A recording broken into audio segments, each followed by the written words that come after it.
मुझे तो हम आपकी भी इंसेंट बजा देंगे।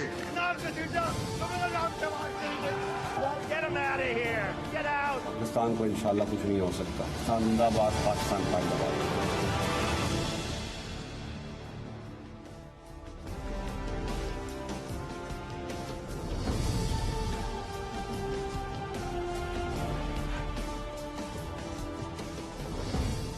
जी अस्सलाम वालेकुम। प्रोग्राम में आज बात करेंगे, बहुत इंटरेस्टिंग डे रहा आज का और खासतौर पर बड़ा गर्मा गर्मी का, क्योंकि पंजाब में वज़ीर आला के इलेक्शन के लिए हॉर्स ट्रेडिंग के इल्जामात लगना शुरू हो गए हैं।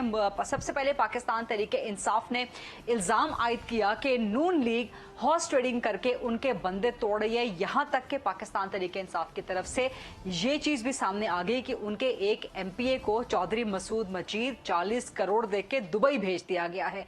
सिर्फ यही नहीं, पाकिस्तान तहरीक इंसाफ ने यह भी कहा कि उनके 2 से 3 एमपीएस को मजीद भी रिश्वत की हॉर्स ट्रेडिंग की ऑफर हुई है नून लीग की तरफ से, और उन एमपीएस ने एक बयान हल्फी लिख के सुप्रीम कोर्ट में जमा करवा दी है। जब ये एक बहुत बड़ा इल्जाम सामने आया तो उसके बाद मुस्लिम लीग नून भी मैदान में आ गई। उनके वजीर दाखिला पंजाब के उस पर इल्जाम था कि वो बंदे खरीद रहे हैं, और पीपल्स पार्टी आसिफ अली जरदारी पर इल्जाम है इमरान खान का और पाकिस्तान तहरीक इंसाफ का कि वो पंजाब में वज़ीर आला के इलेक्शन से पहले बंदों की जोड़ तोड़ खरीदो फरोख्त में मसरूफ हैं। पीपल्स पार्टी ने भी इससे इनकार कर दिया और पंजाब के वजीर दाखिला भी सामने आ गए। उन्होंने एक नई कहानी सामने लेके आ गए। उन्होंने कहा कि जी पीटीआई के तो अपने लोग वोट नहीं देना चाह रहे हैं परवेज इलाही को, काफ लीग के परवेज इलाही को, और वो खुद रिजाइन कर रहे हैं। और सबूत के तौर पे उन्होंने चौधरी मसूद मजीद का रिजाइन भी दिखा दिया कि जो चंद दिन पहले वो रिजाइन कर चुके हैं। अब वल्लाह आलम ये सारा मामला है क्या वाकई हॉर्स ट्रेडिंग हो रही है, या पाकिस्तान तहरीक इंसाफ के लोग काफ लीग के परवेज इलाही को वजीर आला नहीं बनवाना चाहते, इसकी कुछ ना कुछ खबर अंदर की स्टोरी है क्या और पस मंजर में चल क्या रहा है वो जानने की कोशिश करेंगे। दूसरी तरफ नून लीग भी सामने आ गई। नून लीग के पंजाब के एक एमपी सामने आ गए, इलियास चनियोटी। उन्होंने इल्जाम लगा दिया कि पाकिस्तान तहरीक इंसाफ उनको 10 करोड़ की ऑफर कर रही है। अब ये दोनों तरफ से इल्जाम आ रहे हैं, सारे फरीकैन की तरफ से, नून लीग की तरफ से भी, पाकिस्तान तहरीक इंसाफ की तरफ से भी। इसमें इलेक्शन कमीशन ऑफ पाकिस्तान का किरदार बड़ा इंपॉर्टेंट है, क्योंकि मुल्क की सियासत में कोई पहली दफा नहीं है कि हॉर्स ट्रेडिंग के इल्जामात लगे हों। इससे पहले भी लगते रहे हैं, खासतौर पे हालिया कुछ अरसे में तो बहुत ज्यादा ये इल्जामात खुल के सामने आते रहे हैं। तो इलेक्शन कमीशन ऑफ पाकिस्तान कहाँ है जब इतने खुल के हॉर्स ट्रेडिंग के इल्जामात लगाए जा रहे हैं? और अगर पीटीआई के पास चौधरी मसूद मजीद के 40 करोड़ का वाकई सबूत कोई मौजूद है तो पीटीआई अपने उस एमपी के खिलाफ क्या कार्रवाई करेगी, और क्या वाकई कोई कार्रवाई करेगी? ये एक बड़ा अहम सवाल है। सो हॉर्स ट्रेडिंग के इन इल्जामात के दरमियान की चीज, और अब से कुछ ही देर पहले लाहौर में लिबर्टी राउंड अबाउट पे पाकिस्तान तहरीक इंसाफ और काफ लीग एहतजाज भी कर रहे हैं नून लीग के खिलाफ और पीपल्स पार्टी के खिलाफ कि वो बंदे तोड़ रहे हैं, हॉर्स ट्रेडिंग कर रहे हैं। लाहौर में बड़ा जबरदस्त पीटीआई और काफ लीग की तरफ से वो एहतजाज अब से कुछ देर पहले तक जारी था। दूसरी जानिब ये तो हो गई सियासी सूरत हाल, दूसरी जानिब मईशत की अगर बात की जाए तो वही गैर यकीनी, वही अदम इस्तेहकाम बरकरार है। डॉलर मुसलसल जंप अप किए चले जा रहा है और आज भी 3 रुपए डॉलर मजीद बढ़ गया। इंटर बैंक में तो 226 225 का डॉलर मिल रहा है, लेकिन ओपन मार्केट में डॉलर जो है वो 230 भी क्रॉस कर गया है। तो क्या वजह है कि मखरूत हुकूमत अभी तक डॉलर की इस उड़ान पे जो है काबू नहीं पा रही और सियासी अदम इस्तेहकाम यकीनी नहीं बना पा रही, जिसकी वजह से मुआशी अदम इस्तेहकाम खत्म होने का नाम नहीं ले रहा। सो इन मामलात पे आज प्रोग्राम में बात करेंगे। प्रोग्राम के फ्लोर को डिबेट, डिस्कशन, क्वेश्चन आंसर्स के लिए ओपन करते हैं। मेरे पास बड़े जबरदस्त गेस्ट आज मौजूद हैं। सबसे पहले मुस्लिम लीग काफ से सीनियर मरकजी सरकर्दा रहनुमा है, सेनेटर हैं जनाब कामिल अली आगा साहब, वो मुझे ज्वाइन कर रहे हैं। मुस्लिम लीग नून से मुझे ज्वाइन कर रहे हैं MNA हैं और वजीर आजम के कोऑर्डिनेटर भी हैं। इंडस्ट्री एंड कॉमर्स से सियासत पर भी बात होगी, मईशत पर भी बात होगी। राना एहसान अफजल साहब पाकिस्तान पीपल्स पार्टी से सीनियर सरकर्दा रहनुमा है, MNA हैं। कादिर खान मंदोखेल साहब वो ज्वाइन कर रहे हैं और पाकिस्तान तहरीक इंसाफ से बड़े जबरदस्त उनके तर्जुमान हैं, MPA हैं PP 216 से और पार्लिमानी सेक्रेटरी फॉर इंफॉर्मेशन भी हैं नदीम कुरैशी साहब, वो ज्वाइन कर रहे हैं मुझे। कामिल अली आगा साहब, सर सबसे पहला सवाल आपसे, आपको मेरी आवाज आ रही है ना? जी आ रही है जी। सर, सबसे पहला सवाल आपसे, जो हॉर्स ट्रेडिंग के इल्जामात जिस तरह से दोनों जानिब से आ रहे हैं, पाकिस्तान तहरीक इंसाफ ने तो कह दिया कि उनका एक वोट कम हो गया, उनका एक बंदा उनके मुताबिक 40 करोड़ लेके तुर्की चला गया है। बाकी लोगों को वो कह रहे हैं कि हमारे लोग खरीदो फरोख्त के लिए अप्रोच किए जा रहे हैं। तो आपके वजारत आला के उम्मीदवार परवेज इलाही के लिए नंबर गेम पूरी होगी, बंदे पूरे होंगे, 22 जुलाई को कोई सरप्राइज तो नहीं मिल जाएगा कामिल आगा साहब? इंशाल्लाह आप देखेंगी कि ये इलेक्शन जो है ये बड़े वाज़ेह अक्सरियत से चौधरी परवेज इलाही साहब जीतेंगे। अच्छा, ये जो नून लीग की सियासत है ये आपको याद होगा, ये कोई नई बात नहीं है। ये इनकी हमेशा से आदत है कि सियासत के अंदर करप्शन और ये लोटाक्रेसी और इस किस्म के तमाम गंद जो है वो, अगर करप्शन का मामला आप देखें तो किक बैक्स किसने रवायत डाली, उसके बाद मनी लॉन्ड्रिंग के बेतहाशा केसेस इनके खिलाफ है और इनका तर्ज सियासत ही यही है कि यहाँ से लूटो और बाहर मोहल्लात बनाओ और वहाँ पे कारोबार करो और पाकिस्तान के गरीब अवाम के मसाइल जो है वो दरे के दरे पड़े रहे। इनको कभी कोई परवाह नहीं हुई, ये सियासत में गंद डालते हैं और फिर गंद में से सोना निकालने की कोशिश करते हैं। ये इनका तर्ज सियासत है। और इनके आप अगर इनके स्पोक्स पर्सन देखें, आप देखें जिसका आप नाम ले रहे हैं, ये अतात तारड़ साहब, ये इनको कोई बंदा नहीं मिला था वजीर दाखिला बनाने के लिए। ये तर्ज तकल्लम जो उस शख्स का है, आपने कभी गौर किया है कि ये डंटोनिंग का बंदर जो है ये बैठा देते हैं और वो किस किस्म की गुफ्तगू करता है और किस किस्म के इल्जाम लगाता है। वो 3 अप्रैल का इस्तीफा निकाल लिया। 3 अप्रैल का इस्तीफा तुझे देना था किसी ने, पीटीआई का रुकन हो और वो इस्तीफा दे और तुम्हें देके जाए।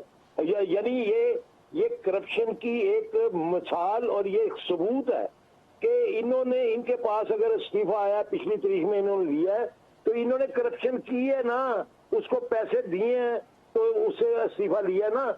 ये और लोगों की भी कोशिश कर रहे हैं। ये मैं आपको बताता हूँ, इसने जो अभी एफिडेविट आए हैं हमारे पास, शाहबुद्दीन साहब एमपी है पीटीआई के, हाँ। वो उनका एफिडेविट आया है। आमर अनायत हैं, वो उनका एफिडेविट आया हमारे पास। और गजनफर अब्बास छीना मशहूर एमपी है, उनका टेलीफोन आया, उनका भी एफिडेविट मुसद्दका एफिडेविट आया है। उन्होंने हल्फन बयान किया है कि इसने किसी के जरिए टेलीफोन कराया, फिर खुद उसके टेलीफोन के ऊपर बात की।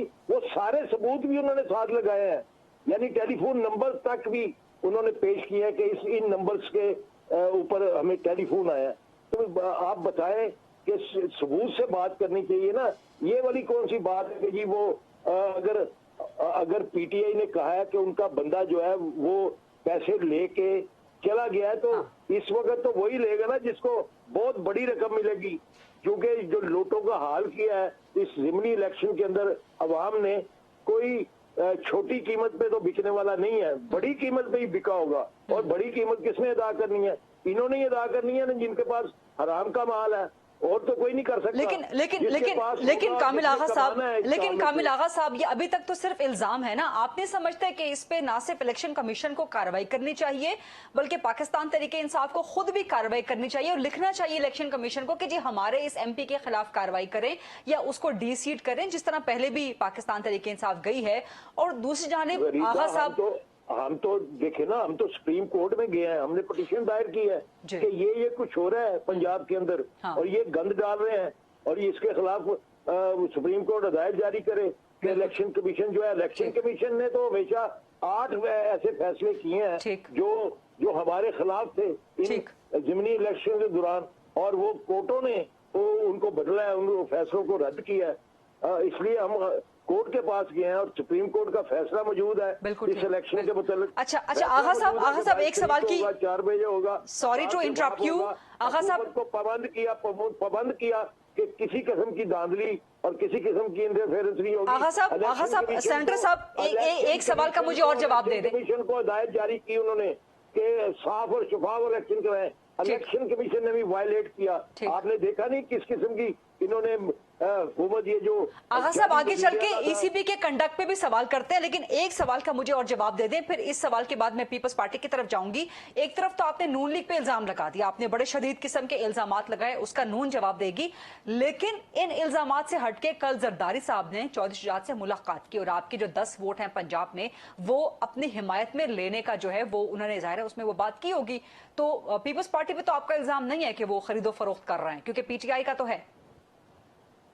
देखें, मेरी बात सुने कि ये सारा जो नेक्सस बना हुआ है ये सारा करप्शन के माल वालों का है, और वो करप्शन का माल जो है वो जरदारी साहब हो या ये नवाज शरीफ साहब हो, शहबाज शरीफ साहब हो, हमजा शहबाज शरीफ हो, इनके पास करप्शन का माल है। ये ज़ाहिर है, ये जो माफिया अपना क्रिएट हुआ है तो वो अपने माल के तहफ़्फ़ुज़ के लिए ये पैसा लगा रहे हैं और ये इलेक्शन जायज नाजायज तरीके से जीत कर मुसल्लत रहना चाहते हैं। और इनके मुसल्लत रहने का जो मकसद है वो ये है कि अवाम चाहे मरते रहें, भूखे मर जाएं।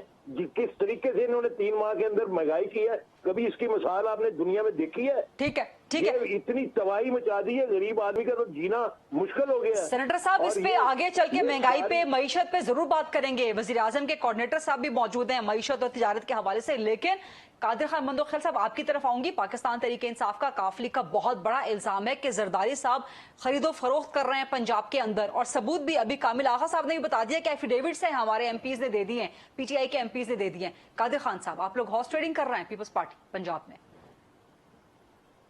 आपने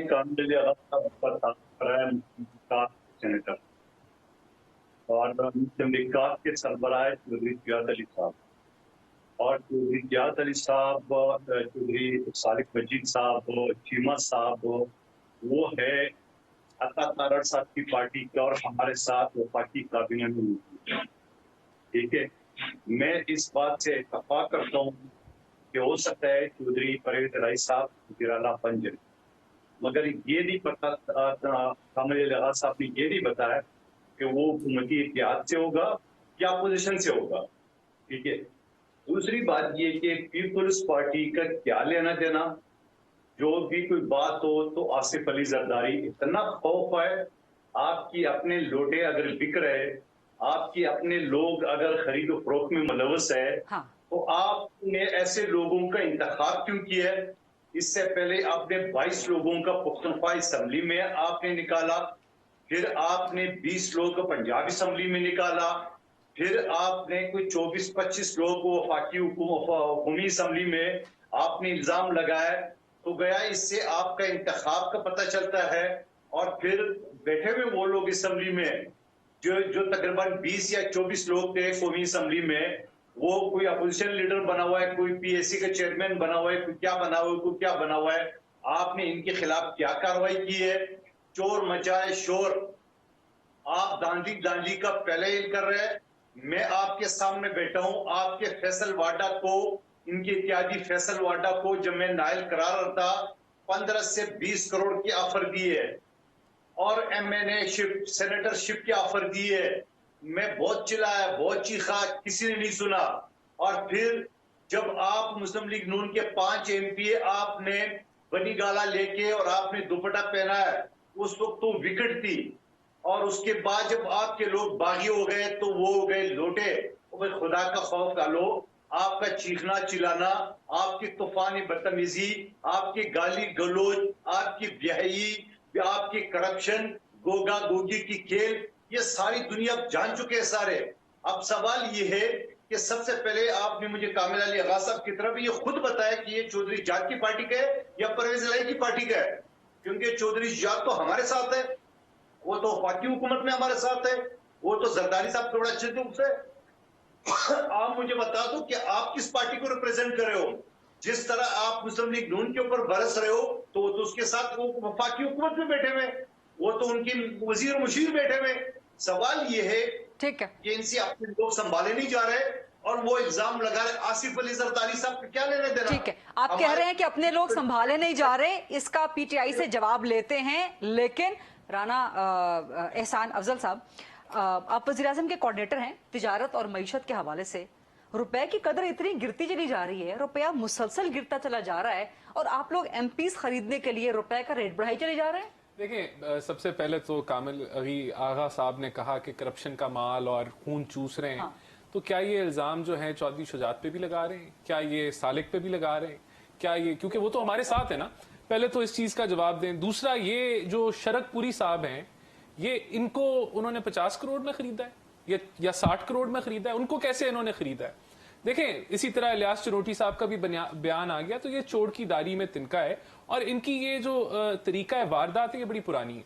आपको याद होगा ईसीपी को इन्होंने कहा था कि ये बिकाऊ माल है, इसको आग लगा दो। फिर जब ईसीपी ने बुलाया, भाई बताओ कहाँ है बिकाऊ माल, कोई सबूत दो, तो फिर इन्होंने माफिया मांगी। वो आजम स्वाति साहब तो बता रहे हैं कि एफिडेविट आ चुके हैं। अच्छी बात है ना, शहाबुद्दीन, आमिर, मैं कहता हूँ ये भी ड्रामा है। एफिडेविट आ गए, अच्छी बात है, सुप्रीम कोर्ट में जमा हो गए, दूध का दूध पानी का पानी हो जाएगा। ये खुद खरीदो फरोख्त में मुलव्वस हैं, इनसे पूछें कि शरकपुरी को 50 करोड़ नंबर पूरे हैं, पीटीआई काफ के पास नंबर पूरे, वो क्यों खरीदेंगे? ये शरकपुरी साहब को इन्होंने क्यों फिर ये उनका रेजिग्नेशन दे दिया, कैसे दिया, मुझे वो समझा दें। कि जैसे चौधरी मसूद ने रेजिग्नेशन दे दिया होगा, वैसे शरकपुरी ने। इसी तरह इनकी जो जमात है उसमें तकसीम है, वो एक माइनॉरिटी पार्टी का वजीर आला बनने जा रहा है परवेज इलाही, उसके साथ पूरी जमात नहीं खड़ी। अगर वो अपने ओन पे नहीं वोट देना चाहते या उस वजह से रिजाइन करना चाहते हैं, तो ये जो पूरा बैकग्राउंड बिल्ड कर रहे हैं उसका मुझे सिर्फ मुख्तसरन मुझे बयान करने दें। आपने तो कह दिया जी कि जी हमारी तरफ से परवेज इलाही है, वो परवेज इलाही के पीछे खड़े हैं, लेकिन पीटीआई के लोग खड़े हैं कि नहीं, ये नदीम साहब से आगे चल के सवाल करेंगे।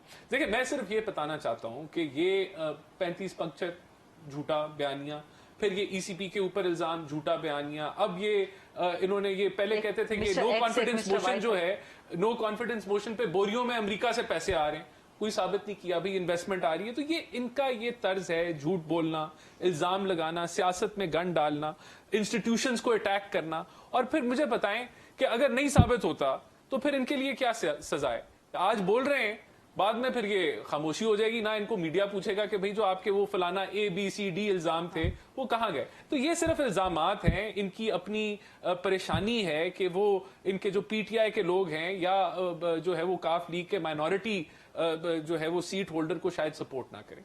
और लेकिन उनके 40 करोड़ या उनके 25 करोड़ की बात इल्जाम है, आप अगर 10 करोड़ की बात करें तो वो सच है।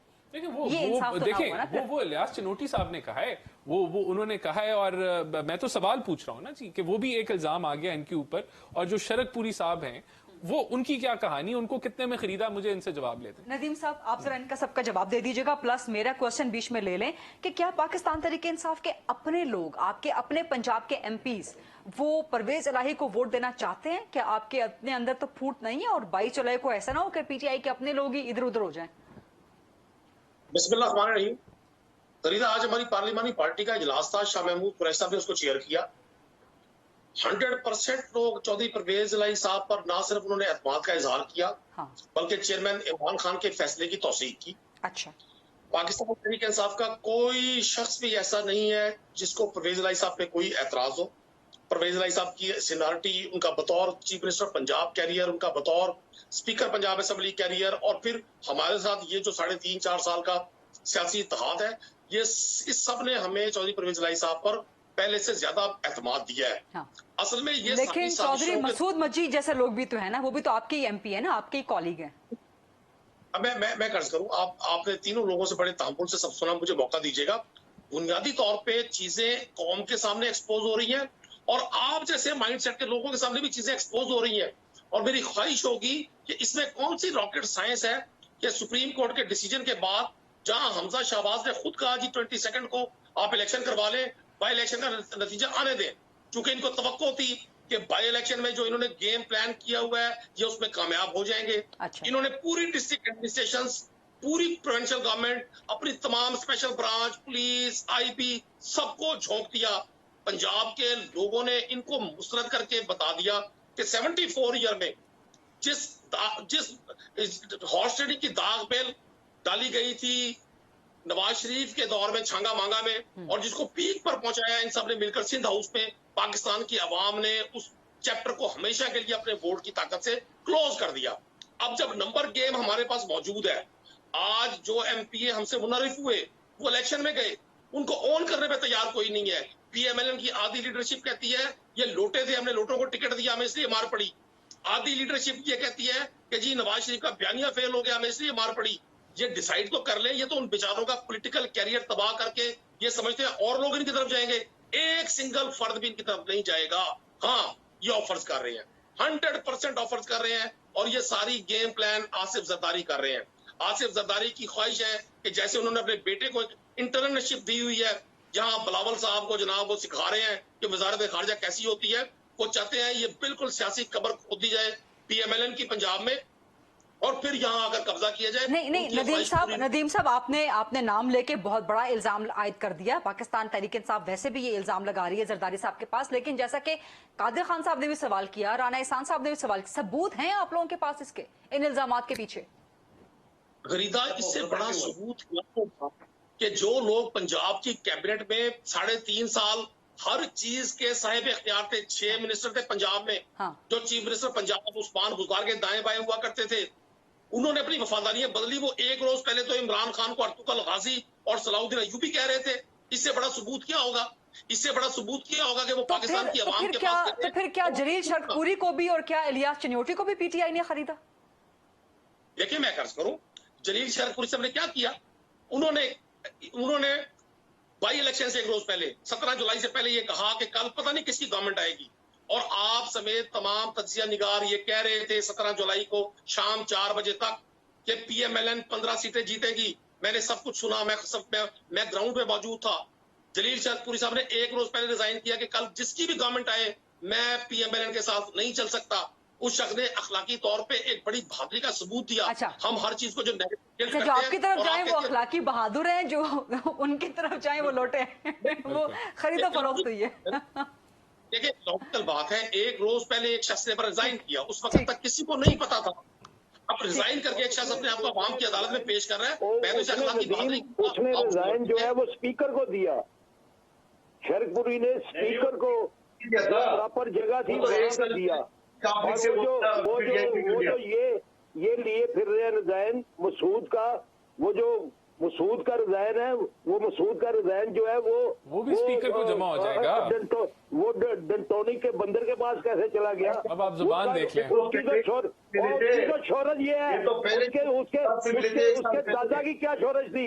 उसके दादा की, अल्लाह उसको माफ करे, उसकी क्या शोहरत थी? उसकी शोहरत थी कोयटा में वो ब्रीफ केस लेके गया था नहीं। इनका खानदानी पेशा ही ये है, इनकी महारत ही यही है। कमेंट्स दे रहे हैं, मैं इनके बारे में कोई बात करूं तो मेरे ख्याल से बेहतर है पर्सनल कमेंट से गुरेज करना चाहिए। बनाया, इसीलिए तो एक अनइलेक्टेड बंदे को वजीर दाखिला बनाया। क्यों बनाया? उनकी महारत ही ये है कि वो लोगों को लोटे बनाते हैं। इनका जो दादा था इसका, वो भी यही काम करता था। उसका सबूत नहीं है। इसका सबूत इससे बड़ा क्या होगा कि स्पीकर के पास उसका रिजाइन नहीं है, इसके पास है रिजाइन। इसके पास रिजाइन। अच्छा, कामिल आगा साहब सॉरी आपको इंटरप्ट कर रही हूँ, क्योंकि प्रोग्राम में एक ब्रेक का वक्त हुआ है। आपके इन इल्जामात का जवाब नून लीग भी देना चाह रही है और कादिर साहब भी कुछ कहना चाह रहे थे, और नदीम कुरैशी आपसे भी मजीद सवाल करेंगे। Let's take a short quick break and then come back quickly.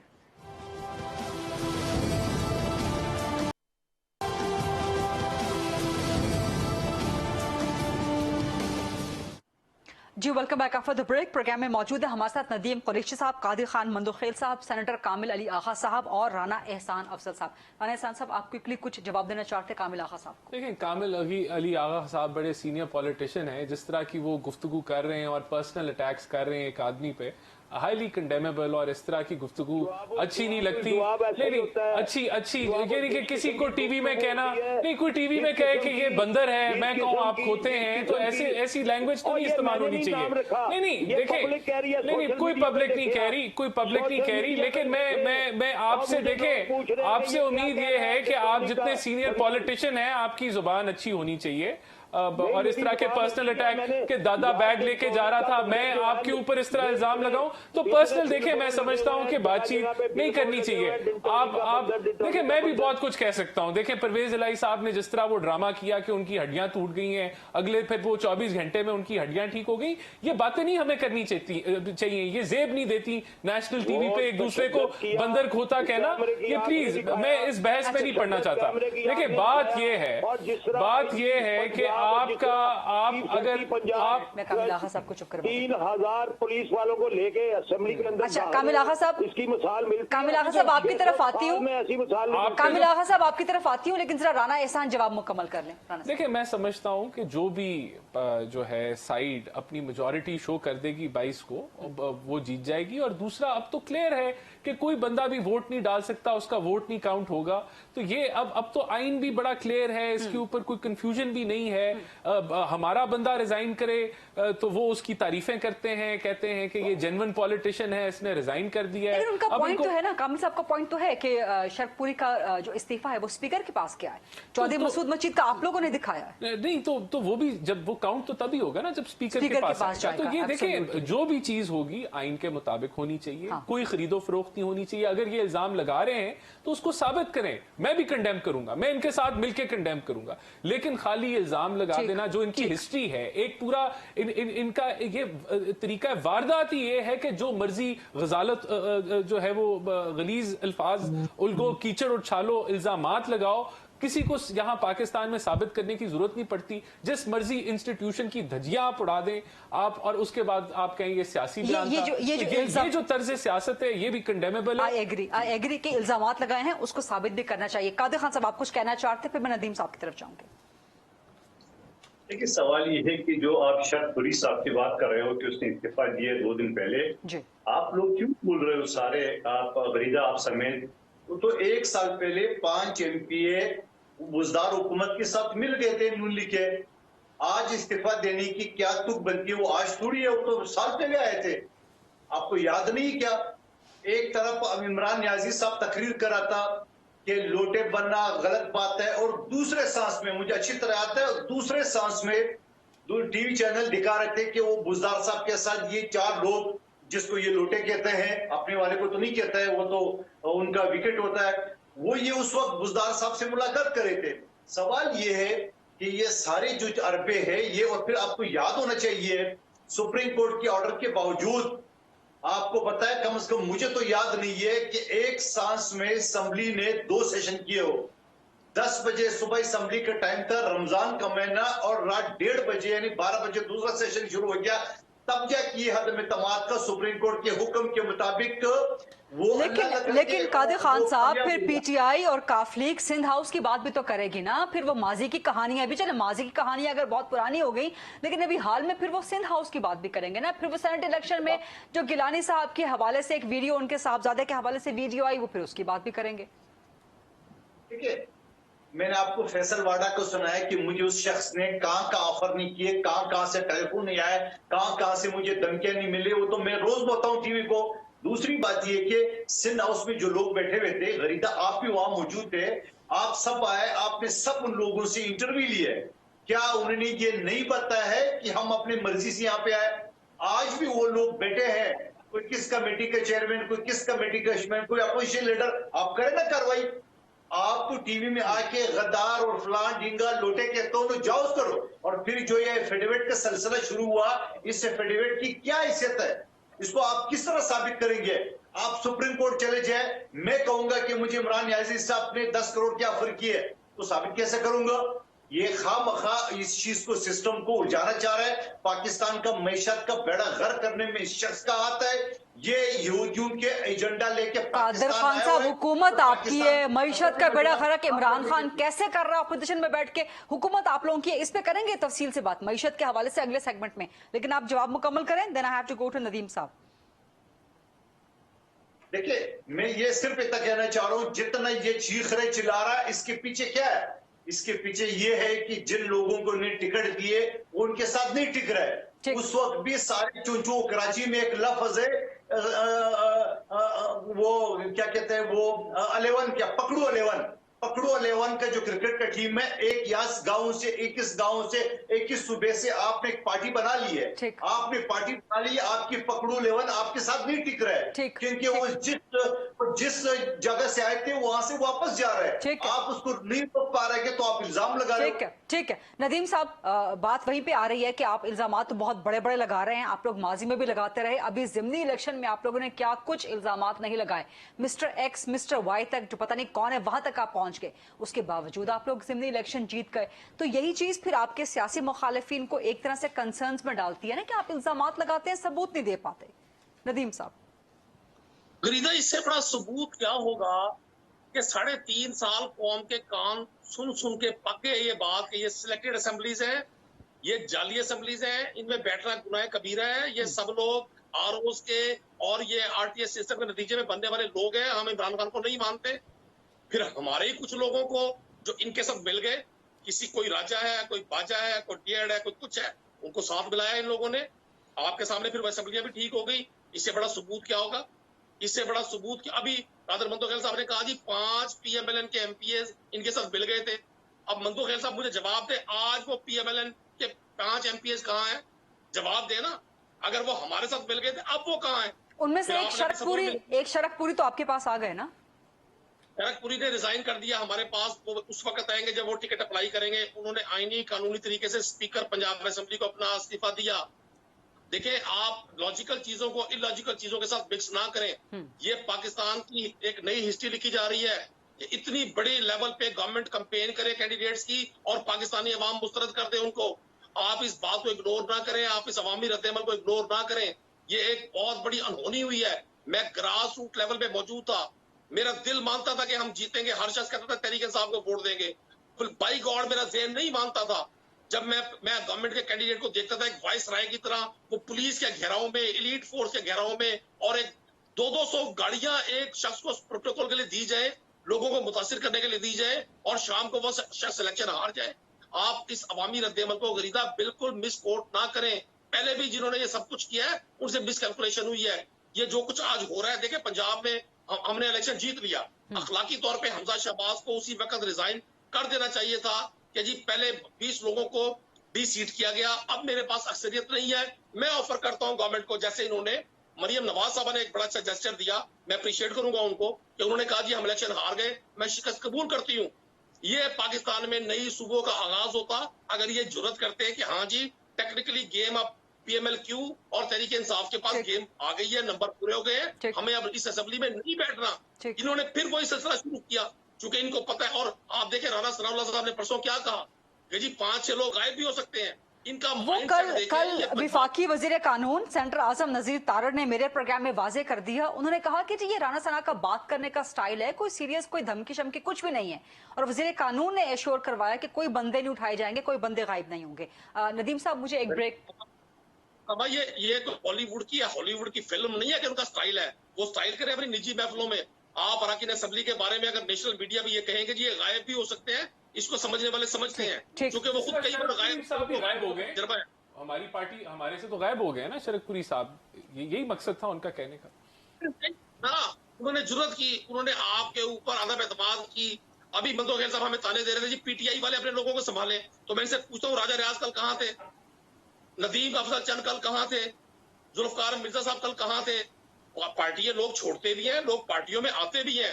ये इतना आप पीटीआई को ब्लेम ना कर। पीटीआई ने तो एक रोड मैप दे दिया। आप अपने ऊपर भी अप्लाई करें ना। पार्टियों के लोग छोड़ते भी हैं, पार्टियों के लोग एब्सटेन भी करते हैं वोट डालने से, पार्टी के लोगों को आपस में इख्तलाफ भी होता है। आप ऐसा सीएम लेके आए हैं जिसको जो पीटीआई का नहीं है, बहुत कुछ हो सकता है। यानी कि आप अभी भी पूर्व हैं कि पीटीआई के लोग एब्सटेन करेंगे 22 जुलाई को? बिल्कुल ये पॉसिबल है। अच्छा, ये बड़ी बात कर रहे हैं। नदीम साहब, एक ब्रेक का भी वक्त हुआ है। नदीम साहब, आपकी इजाजत से एक ब्रेक का वक्त हुआ है, वापस आएंगे। कामिल अली आगा साहब काफी देर से खामोश है, कुछ से कमेंट लेंगे। कादिर खान मंदोखेल साहब, राना एहसान अफजल साहब, नदीम कुरैशी साहब मौजूद हैं। Let's take a short quick break, then come back.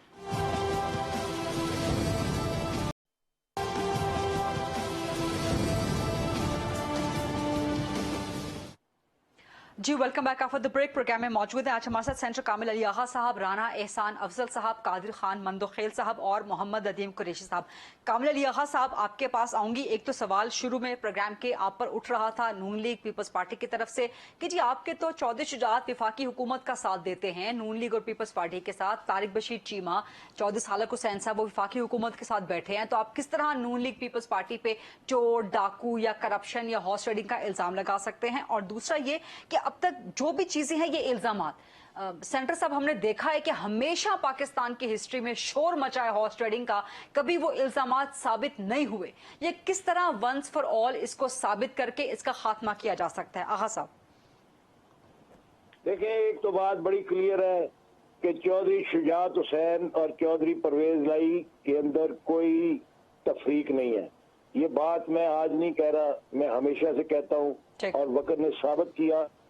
Shujaat Hussain अल्हम्दुलिल्लाह चौधरी परवेज लाई के साथ खड़े हैं। बाकी मेंबरान के अंदर तजादात होते हैं, कोई इख्तिलाफ राय होता है और वो इख्तिलाफ राय के ऊपर हमारी जमात के अंदर तो सुना भी जाता है, इख्तिलाफ सुना जाता है और इख्तिलाफ करने वाले को कभी वो रोंदा दरगाह नहीं बनाया जाता, उसकी बात सुनी जाती है और अगर वो डट जाता है अपने मौक़िफ़ के ऊपर तो उसको हम ये नहीं कहते कि जी ये इंसान नहीं रहा। हमने दूसरी पार्टियों के साथ भी हमेशा यही रवैया रखा है और उनके साथ भी हमने कभी ये इख्तिलाफ राय के ऊपर हमने कभी तनकीद नहीं की। बात यह है कि रही बात के इनका क्या रवैया, इनका देखें रवैया तो हमेशा से मैंने पहले भी अर्ज किया, बार बार कहता हूँ कि ये गंद डालते हैं और गंद में से निकालने की कोशिश करते हैं।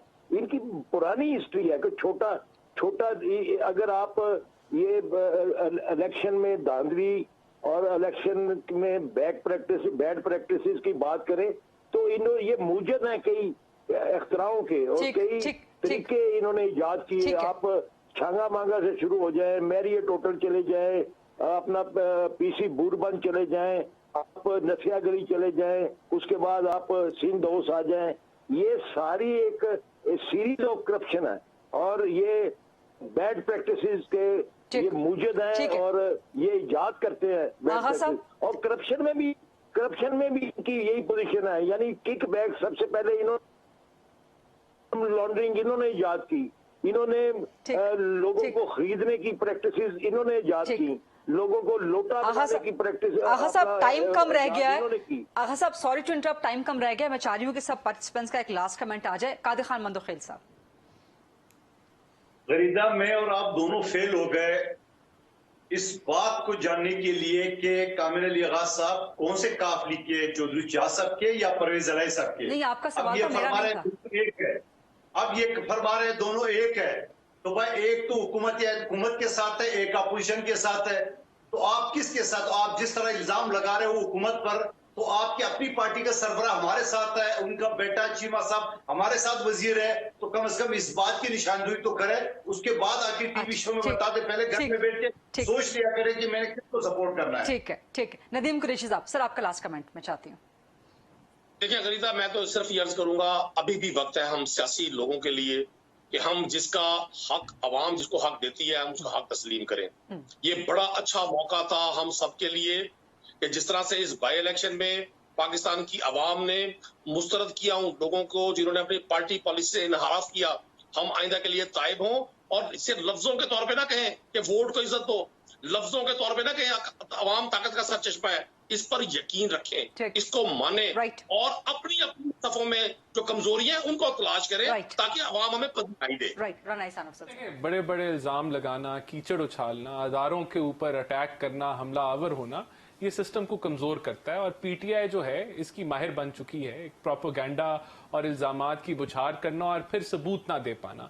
देखें, इस मुल्क में अकाउंटेबिलिटी होनी चाहिए। अगर कोई बंदा इल्जाम लगाता है और वो साबित नहीं कर पाता तो उसकी भी कोई सजा होनी चाहिए। जब तक ये नहीं होगा इसी तरह की जमातें इसी तरह के झूठे प्रोपेगेंडाज बनाती रहेंगी, अवाम को मिसगाइड करते रहेंगे और सिस्टम को वीकन करते रहेंगे। बहुत बहुत शुक्रिया राना एहसान अफजल साहब, सेंटर कामिल अली आगा साहब, कादिर खान मंदोखेल साहब और मोहम्मद नदीम कुरैशी साहब। ये था आज का programme. I'll see you tomorrow इंशाल्लाह। अल्लाह हाफिज।